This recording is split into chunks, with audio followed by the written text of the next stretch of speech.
Good morning बच्चों।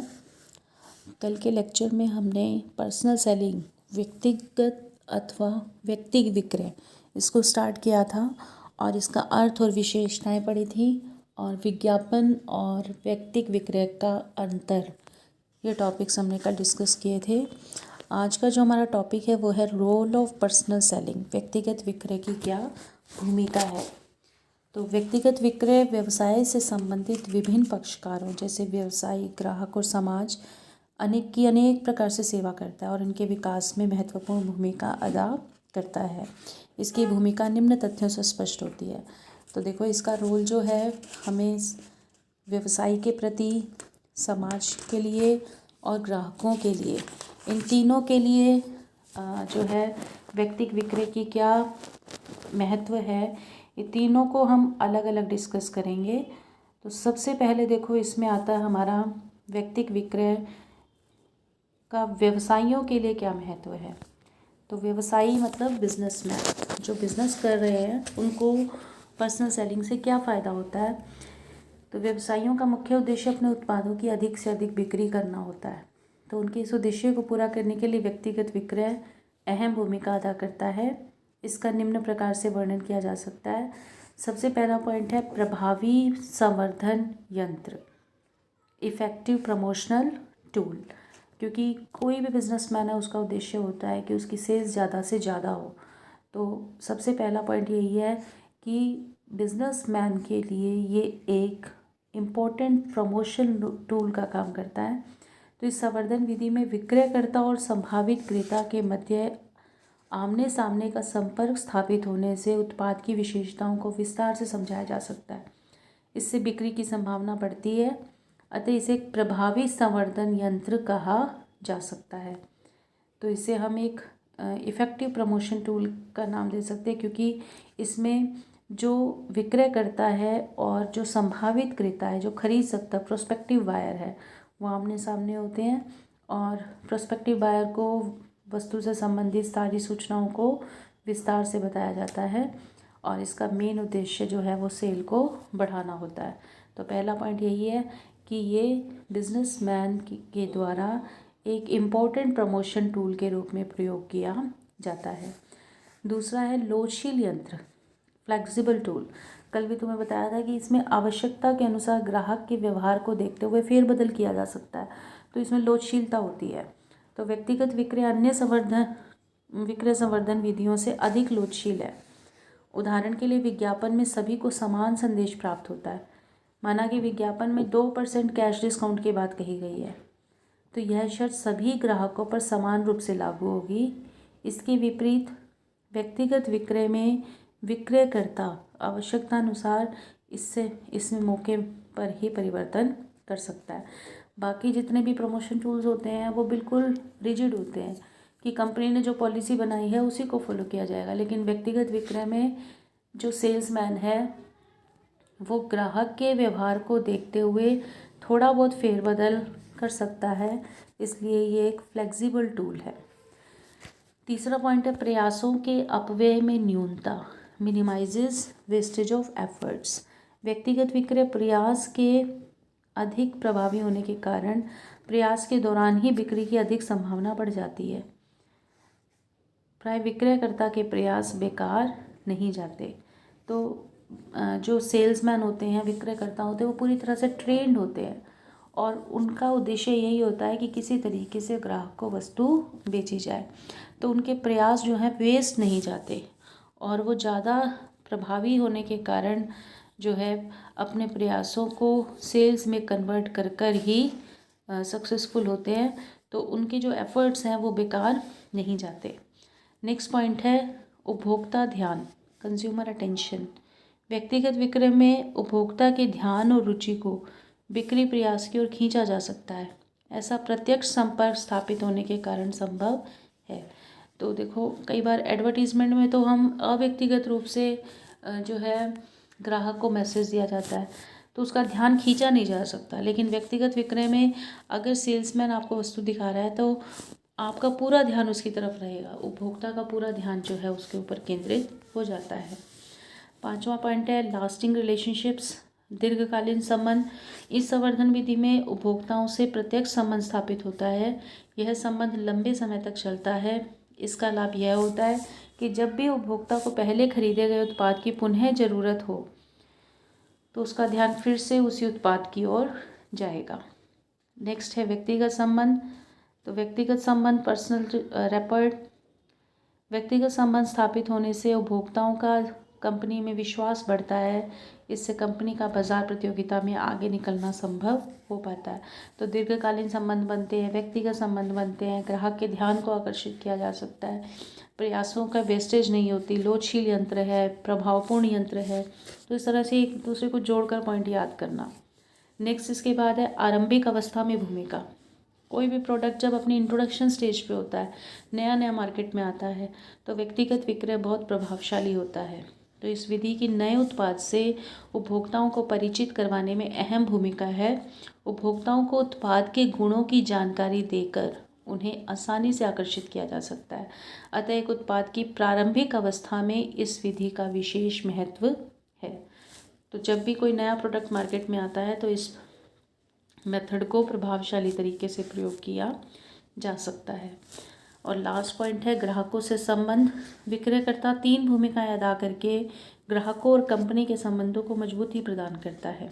सबसे पहला उसकी भूमिका होती है प्रेरक भूमिका, परसुएसिव रोल। इसके अंतर्गत विक्रयकर्ता उत्पाद की विशेषताएं बताकर उपभोक्ता को खरीद के लिए प्रेरित करता है। तो इसमें जो सेल्समैन होता है वो प्रोडक्ट की फीचर्स को बताकर ग्राहक को खरीदने के लिए परसुएड करता है, प्रेरित करता है, तैयार करता है। दूसरा पॉइंट आता है सेवा भूमिका, सर्विस रोल के अंतर्गत वह उपभोक्ता को घर बैठे ही उत्पाद की जानकारी देकर उसके समय को बचाता है। तो घर बैठे बैठे उसको ये सर्विस मिल रही है कि वो प्रोडक्ट खरीद सकता है। तीसरा है सूचनात्मक भूमिका, इंफॉर्मेटिव रोल। इसके अंतर्गत वह ग्राहकों से उत्पाद को पसंद करने या न करने संबंधी सूचना प्राप्त करता है कि ग्राहक को वस्तु पसंद आई है या नहीं है, उसका क्या फीडबैक है, ये सूचना वो कंपनी तक पहुंचाता है। तो इस तरह से एक सूचनात्मक भूमिका भी, इंफॉर्मेटिव रोल भी वो प्ले करता है। परसुएसिव रोल, सर्विस रोल और इंफॉर्मेटिव रोल, 3 तरह के रोल जो है सेल्समैन, विक्रयकर्ता, पर्सनल सेलिंग जो है वो परफॉर्म करता है। तो ये सारे पॉइंट हैं बिजनेसमैन के लिए पर्सनल सेलिंग की क्या इम्पोर्टेंस है। दूसरा पॉइंट आता है ग्राहकों के लिए क्या महत्व है। तो इस भूमिका के अंतर्गत व्यक्तिगत विक्रय उन ग्राहकों के लिए विशेष लाभदायक हैं जो या तो कम पढ़े लिखे हैं अर्थात या जिनके पास समय की कमी है। तो उन्हें घर बैठे बैठे ही चीज़ मिल जाती है, पूरी सूचनाएं मिल जाती हैं, सब कुछ मिल जाता है। तो ये उनके लिए ज़्यादा बढ़िया है जो कम पढ़े लिखे हैं, जिनको ज़्यादा जानकारी नहीं है या जिनके पास समय नहीं है। तो इसके पॉइंट्स देखो, सबसे पहला पॉइंट है हेल्प इन आइडेंटिफाइंग नीड्स, आवश्यकताओं की पहचान में सहायक। विक्रयकर्ता उपभोक्ताओं से संपर्क स्थापित करके उन्हें उनकी आवश्यकताओं की जानकारी प्रदान करते हैं। उन्हें बताते हैं कि उनके उत्पाद उनकी आवश्यकताओं को संतुष्ट करने में कैसे सहायक है। उदाहरण के लिए जब वैक्यूम क्लीनर पहली बार आया तो उपभोक्ताओं को इस बात की उत्पाद की जानकारी नहीं थी। ऐसी स्थिति में विक्रयकर्ताओं ने पहले उपभोक्ताओं को बताया होगा कि वे घर की सफाई पर अधिक समय लगाते हैं, इस काम पर कम समय लगाने की ज़रूरत है। फिर उन्हें बताया गया होगा कि उनका उत्पाद यह काम करने में कैसे सक्षम है। तो ग्राहकों को नए नए प्रोडक्ट्स के बारे में पता चलता है और उनका काम और सुविधाजनक तरीके से करने के लिए उनको अपनी आवश्यकताओं को पहचानने में भी ये सहायक होते हैं, ताकि उनको अपनी आवश्यकताओं का पता चल सके कि हम इस चीज़ का भी प्रयोग कर सकते हैं। दूसरा पॉइंट आता है लेटेस्ट मार्केट इंफॉर्मेशन, नवीनतम बाजार सूचना। इस विधि से ग्राहक नए उत्पादों की जानकारी प्राप्त करते हैं। इसके अतिरिक्त पुराने उत्पादों के हाल ही में मूल्यों, गुणों, बिक्री केंद्रों आदि में किए गए परिवर्तनों की जानकारी भी प्राप्त होती है। तो नए नए उत्पादों के बारे में या पुरानों में कोई चेंज आया है, रेट में चेंज आया है, कोई फीचर्स बदली हैं या उनके डिस्ट्रीब्यूशन चैनल्स बदले हैं, तो इन सब चीज़ों के बारे में तो मार्केट में जो नवीनतम सूचना है वो ग्राहकों तक पहुंचती है। तो ये सूचनाएं ग्राहकों के क्रय निर्णय को सरल बनाने में सहायक हैं। तीसरा पॉइंट आता है विशेषज्ञ सलाह, एक्सपर्ट एडवाइस। विक्रयकर्ताओं को विभिन्न कंपनियों द्वारा उत्पादित वस्तुओं और सेवाओं की लगभग पूरी जानकारी होती है। वे सभी की तुलना करके बताते हैं कि उनका उत्पाद कैसे अन्यों से बेहतर है। तो इस प्रकार ग्राहकों को विशेषज्ञ की सलाह मुफ्त में ही प्राप्त होती है।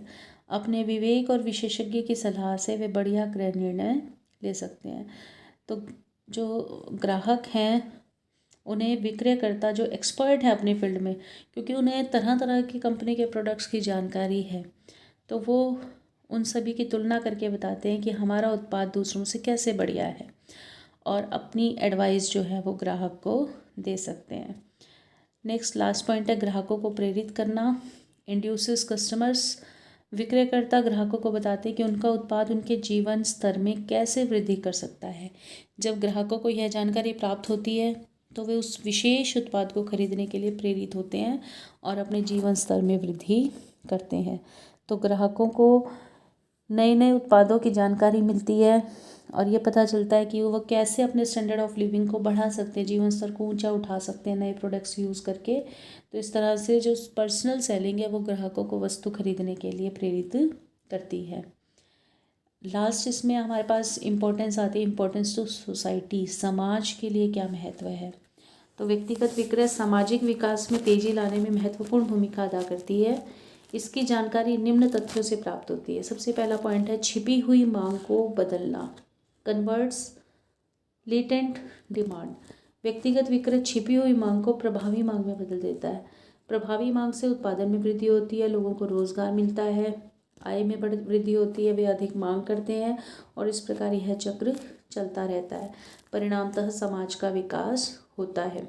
छिपी हुई मांग का मतलब क्या होता है, वो मांग जिसके उपभोक्ता को जानकारी नहीं है, पता न होने के कारण वो वस्तु की डिमांड नहीं कर रहा। तो जब उसको पता चल जाता है पर्सनल सेलिंग से, तो छिपी हुई मांग जो है वो प्रभावी मांग में बदल जाती है और वो वस्तु की मांग करता है। मांग करता है तो उत्पादन बढ़ता है, उत्पादन बढ़ता है तो रोजगार बढ़ता है, आय बढ़ती है, फिर दोबारा और मांग करते हैं। तो इस प्रकार ये चक्र चलता रहता है। दूसरा पॉइंट है रोजगार संभावनाएं, एम्प्लॉयमेंट अपॉर्चुनिटीज़। तो व्यक्तिगत विक्रय के लिए बहुत लोगों की ज़रूरत होती है, अतः इससे समाज में रोजगार के अधिक अवसर उत्पन्न होते हैं। तीसरा पॉइंट है कैरियर संभावनाएं, कैरियर अपॉर्चुनिटीज़। व्यक्तिगत विक्रय से नवयुवक लड़के लड़कियों को अपना कैरियर बनाने का अवसर प्राप्त होता है। एक बेरोजगार युवक इस जॉब को आसानी से प्राप्त कर सकता है। अपनी मेहनत, लगन और रुचि से इसी क्षेत्र में धीरे धीरे ऊंचे स्तर पर पहुंच सकता है। तो लोगों को रोज़गार मिलता है, लोगों की कैरियर पॉसिबिलिटीज़, इसमें ज़्यादा अपॉर्चुनिटीज़ जो हैं उनको मिलती हैं। चौथा पॉइंट है विक्रयकर्ताओं की चंचलता, मोबिलिटी ऑफ सेल्स पीपल। जो देखो सेल्समैन होते हैं वो एक जगह से दूसरी जगह पर घूमते रहते हैं, तो उन्हें जो है जगह जगह घूमना पड़ता है, तो यातायात के साधनों का भी प्रयोग करना पड़ता है, जाकर दूसरी जगह रहना पड़ता है तो होटलों का भी प्रयोग करना पड़ता है। तो उनकी इस मूवमेंट से पर्यटन उद्योग, टूरिज्म इंडस्ट्री को भी बहुत बढ़ावा मिलता है। तो विक्रयकर्ता किसी एक ही स्थान पर स्थिर नहीं होते, बल्कि उन्हें जगह जगह घूमना पड़ता है। भ्रमण के लिए उन्हें यातायात के साधनों और होटलों की ज़रूरत पड़ती है। यही कारण है कि आज देश में पर्यटन उद्योग को बहुत बढ़ावा मिला है। और लास्ट पॉइंट है उत्पाद प्रमाणीकरण, प्रोडक्ट स्टैंडर्डाइजेशन। व्यक्तिगत विक्रय ने उत्पाद प्रमाणीकरण को बढ़ाया है। इसका अभिप्राय सभी प्रकार के उपभोक्ताओं की आवश्यकताओं की जानकारी प्राप्त करके उत्पादों को तैयार करना है। अब देखो पर्सनल सेल्समैन जो होते हैं वो घरों में जाते हैं, ग्राहकों से उनकी आवश्यकताओं को पूछते हैं, उनकी आवश्यकताओं के अनुसार अगर वस्तु को बनाया जाता है तो एक स्टैंडर्डाइज वस्तु हमारे सामने आती है। इससे यह जानकारी प्राप्त हो जाती है कि किस क्षेत्र में किस प्रमाप के उत्पाद की ज़रूरत है। इस प्रकार कंपनियां विभिन्न प्रमापों के उत्पाद तैयार करके सभी लोगों की ज़रूरतों को पूरा करती हैं। तो इस तरह से कंपनियां जो है डिफरेंट अपने स्टैंडर्डाइज प्रोडक्ट्स तैयार करके सभी की ज़रूरतों को पूरा करती हैं।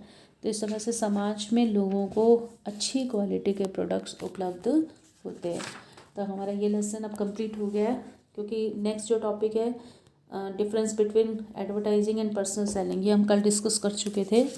तो आज का तुम्हारा होमवर्क यही है कि पर्सनल सेलिंग का क्या रोल है तीनों के लिए, व्यवसायियों के लिए भी, ग्राहकों के लिए भी और समाज के लिए भी। इस टॉपिक को लिखना भी है और याद भी करना है। नेक्स्ट लेक्चर में हम 11.4 लेसन शुरू करेंगे, उसके बाद हमारा सिलेबस ख़त्म हो जाएगा।